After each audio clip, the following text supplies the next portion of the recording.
जय श्री राम आप सभी को। आज की ये कहानी आपको बहुत पसंद आएगी। पूरी कहानी को ध्यान से सुनिएगा। एक राजा थे।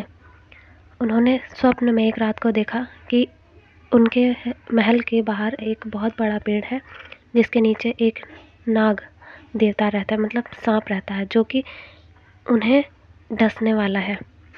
और उन्होंने स्वप्न में ये चीज़ देखी कि वो पुराने किसी जन्म का बदला लेना चाहता है उनसे और उन्हें डसना चाहता है। तो राजा की नींद खुल गई। राजा गए अपने राजपुरोहित के पास, राजगुरु के पास, और उन्होंने जाके इस समस्या को बताया कि मैंने स्वप्न में ऐसा देखा है कि वो सर्प मुझे डसने वाला है, तो बताइए इसके लिए मैं क्या करूं। तो उन्होंने कहा कि देखिए, हाँ ये तो होगा कि उसका पिछले जन्म का कोई बदला है जो वो आपसे लेने वाला है। तो उन्होंने कहा कि क्या करना चाहिए। तो राज पुरोहित ने उनको जैसा बताया कि देखिए, हृदय किसी का परिवर्तित करने से, अच्छे व्यवहार करने से हर किसी चीज़ को बदला जा सकता है। तो या तो आप उस सांप को मार दें या फिर आप कहीं दूर चले जाएं। तो उन्होंने कहा नहीं, मैं भी यहीं रहूँगा और मैं सांप से इस चीज़ का बदला नहीं लूँगा कि अगर वो मेरा दुश्मन है तो मैं उसको मारूँगा नहीं, उस सांप का स्वागत करना चाहता हूँ मैं। मेरे साथ भगवान है, मुझे पता है जो होगा अच्छे के लिए होगा, उन्होंने ऐसा कहा। और राजा ने सुबह उठ के मतलब सबको बता दिया, जितने भी उनके मंत्री थे सब थे, उन लोगों को लगा दिया कि उस पेड़ से लेके और मेरे राजमहल जहाँ पे राजा का दरबार लगता था वहाँ तक बिल्कुल फूल बिछवा दिए, रास्ता बनवा दिया नाग देवता को आने के लिए, और जो नाग उनसे बदला लेने आने वाला था उनसे, उसके लिए। और इतने सुंदर सजा दिया उन्होंने, महल की हर एक चीज़ को बहुत सुंदरता से सजा दिया। वहाँ पे फूल बिछा दिए, रास्ते में खाने के लिए दूध, खाने के लिए जो भी सांपों को पसंद होता है वो सब चीज़ें रखवाई, तरह तरह के पकवान, दूध से भरे हुए कटोरे, सब कुछ उस नाग की सेवा में रखवा दिया। अब वो सांप निकला अपने बिल से, क्योंकि समय आ गया था राजा का निकट कि सांप उनको डसने आ रहा था राजमहल के राज दरबार में। नाग वहाँ से निकला, धीरे धीरे आगे बढ़ा। थोड़ा आगे बढ़ा, उसने देखा कि अरे ये साज सजावट इतना किस चीज़ के लिए इतनी सजावट है। थोड़ा और आगे बढ़ा तो बहुत खुश हुआ कि अरे इतनी सुंदर चीज़ है। और उसने देखा कि रास्ते में कहीं कुछ खाने की चीज़ें रखी हैं, कहीं दूध रखा हुआ है, ये सब देखा। और उसके ऊपर फूल की वर्षा कर रहे हैं लोग। उसको वो और खुश हो गया कि अरे मैं ऐसा कैसे, ये सब कैसे हो रहा है। तो वो धीरे धीरे राजा के पास पहुंच गया। उसका गुस्सा बिल्कुल शांत हो गया जब तक वो राजा के पास पहुंचा। राजा से उसने जाके पूछा कि मैं तुम्हें डसने आने वाला था, मैं तुम्हारा दुश्मन हूँ, तुमने दुश्मन के लिए इतना भव्य स्वागत क्यों करवाया, ऐसा क्यों किया तुमने। तो उन्होंने कहा कि देखिए, इंसान मेरे साथ क्या करना आ रहा है मैं ये नहीं जानता, लेकिन मैं उसके साथ क्या कर सकता हूँ ये मुझे पता है।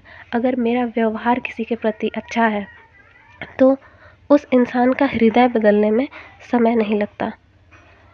हमारे साथ क्या हो रहा है ना, ये इस चीज़ पर डिपेंड नहीं करता कि दूसरे व्यक्ति का बिहेवियर कैसा है, हम उसके साथ कैसा व्यवहार करते हैं, हमारा बिहेवियर कैसा है। क्या हम चाहते हैं कि हम किसी क्रोधित इंसान को भी ऐसा शांत कर लें। आप लोगों को लगता है हमारी लाइफ में इतने इतने सारे ऐसे लोग होते हैं जिनसे हम परेशान हो जाते हैं कि इस व्यक्ति को तो हर टाइम गुस्से में ही रहना होता है, लेकिन ऐसा नहीं होता। हम अगर चाहें तो अपने अच्छे बिहेवियर से किसी का भी हृदय परिवर्तित कर सकते हैं। उस नाग ने राजा को नहीं डसा, बल्कि खुश हो गया राजा से, दोस्ती कर ली उसने राजा से, और राजा को बदले में नाग मणि जो होती है मणि दे के गया, उपहार स्वरूप, भेंट स्वरूप। और फिर सबने राजा को कहा कि क्या दुश्मन के साथ ऐसा बर्ताव करना चाहिए। तो उन्होंने कहा हाँ, अगर आप किसी को बदल सकते हैं, किसी को अच्छा बना सकते हैं, आपके अंदर इतना सामर्थ्य है तो अच्छी बात है ऐसा करना। क्यों किसी से दुश्मनी मोल लेना। अगर आपका एक छोटा सा बर्ताव, छोटा सा व्यवहार किसी को इतना बदल सकता है, किसी को इतने ज़्यादा अहंकार से भरा हुआ, इतने क्रोध से भरा हुआ व्यक्ति भी अगर आपको भेंट दे के चला जाए, दुश्मनी ख़त्म करके चला जाए, तो कुछ नहीं बिगड़ता। राजा ने सिर्फ अपने दुश्मन का स्वागत किया था और कुछ नहीं किया। उन्होंने सिर्फ और बाकी उसका हृदय अपने आप उस भाव को देख के बदल गया कि कैसा दुश्मन है यार, मैं इसको सपना भी आ गया, इसको सबने सलाह भी दी, लेकिन फिर भी इसने ऐसा क्यों नहीं किया? ये अपने मरने की तैयारी कर रहा है, क्या कर रहा है? हम भगवान पे जब तक विश्वास रखते हैं ना, तब तक हमारे साथ कुछ भी गलत नहीं हो सकता। चाहे इस दुनिया में कितने भी अच्छे लोग हों, कितने भी बेकार लोग हों, उन सबके लिए ये बात है कि अगर आपका व्यवहार अच्छा है ना, तो आपको उसका फल अच्छा ज़रूर मिलेगा। आज नहीं तो कल मिलेगा, उसका फल बहुत अच्छा होता है। आप ट्राई करके देख सकते हैं। आपको इनिशियली लगेगा कि सिर्फ मैं ही अच्छा करती हूँ सबके साथ, मेरे साथ, लेकिन टाइम के साथ आपको समझ में आएगा कि आपने जो कुछ भी किसी के साथ किया है ना, वो समय के साथ आपके पास लौट कर आएगा, अच्छे के रूप में आएगा।